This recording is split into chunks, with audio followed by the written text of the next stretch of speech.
Improbidade. Jurisprudência em teses. Edições número 38 e 40.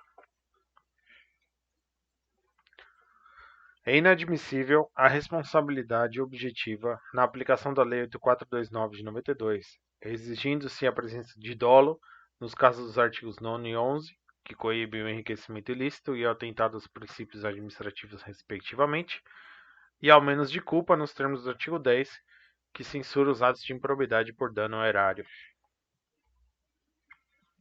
O Ministério Público tem legitimidade ad causam para a propositura de ação civil pública objetivando o ressarcimento de danos ao erário decorrentes de ato de improbidade. O Ministério Público Estadual possui legitimidade recursal para atuar como parte no Superior Tribunal de Justiça nas ações de improbidade administrativa, reservando-se ao Ministério Público Federal a atuação como fiscal da lei. A ausência de notificação do réu para defesa prévia, prevista no artigo 17, parágrafo 7º da Lei de Improbidade Administrativa, só acarreta nulidade processual se houver comprovado prejuízo, pas de nullité sans griffe.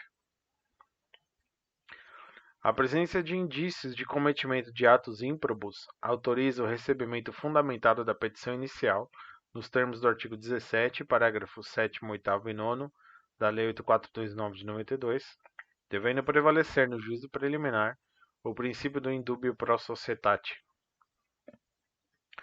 O termo inicial da prescrição em improbidade administrativa em relação a particulares que se beneficiam de ato ímprobo é idêntico ao do agente público que praticou a ilicitude. A eventual prescrição das sanções decorrentes dos atos de improbidade administrativa não obsta o prosseguimento da demanda quanto ao pleito de ressarcimento dos danos causados ao erário, que é imprescritível.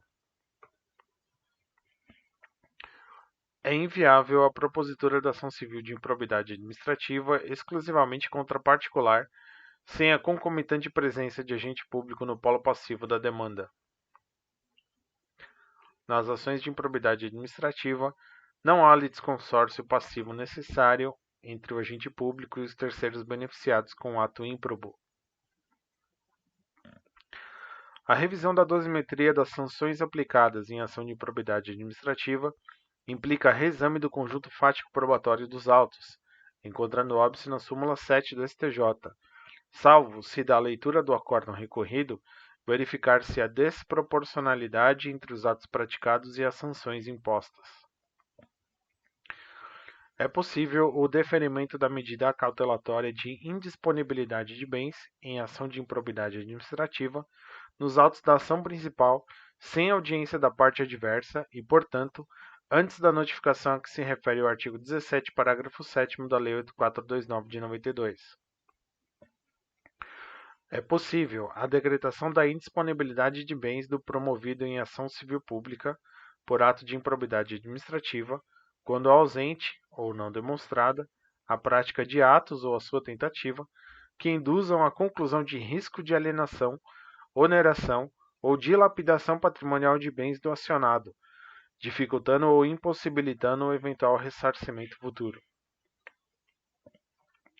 Na ação de improbidade, a decretação de indisponibilidade de bens pode recair sobre aqueles adquiridos anteriormente ao suposto ato, além de levar em consideração o valor de possível multa civil como sanção autônoma. No caso de agentes políticos reeleitos, o termo inicial do prazo prescricional nas ações de improbidade administrativa deve ser contado a partir do término do último mandato. Os agentes políticos sujeitos a crime de responsabilidade, ressalvados os atos ímprobos cometidos pelo Presidente da República, artigo 86 da Constituição, e pelos ministros do Supremo Tribunal Federal, não são imunes às sanções por ato de improbidade previstas no artigo 37, parágrafo 4º da CF, da Constituição Federal. Os agentes políticos municipais se submetem aos ditames da Lei de Improbidade Administrativa, LIA, sem prejuízo da responsabilização política e criminal estabelecida no Decreto-Lei 201 de 67. A ação de improbidade administrativa deve ser processada e julgada nas instâncias ordinárias, ainda que proposta contra agente político que tenha foro privilegiado. A aplicação da pena de demissão por improbidade administrativa não é exclusividade do Judiciário, sendo passível a sua incidência no âmbito do processo administrativo disciplinar. Havendo indícios de improbidade administrativa, as instâncias ordinárias poderão decretar a quebra do sigilo bancário. O afastamento cautelar do agente público de seu cargo, previsto no parágrafo único do artigo 20 da Lei 8429 de 92, é medida excepcional que pode perdurar por até 180 dias. O especialíssimo procedimento estabelecido na Lei 8429 de 92, que prevê um juízo de delibação para recebimento da petição inicial, artigo 17, parágrafo 8º e parágrafo 9º, procedido de notificação do demandado, artigo 17, parágrafo 7º, somente é aplicável para as ações de improbidade administrativa típicas. Aplica-se a medida cautelar de indisponibilidade dos bens, do artigo 7º, aos atos de improbidade administrativa que impliquem a violação dos princípios da administração pública, do artigo 11 da LIA.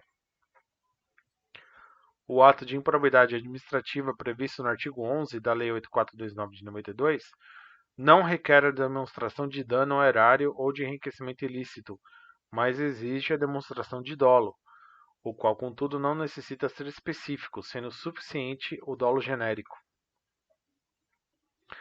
Nas ações de improbidade administrativa, é admissível a utilização de prova emprestada, colhida na persecução penal, desde que assegurado contraditório e ampla defesa. O magistrado não está obrigado a aplicar cumulativamente todas as penas previstas no artigo 12 da Lei 8429, podendo, mediante adequada fundamentação, fixá-las e dosá-las, segundo a natureza, a gravidade e as consequências da infração.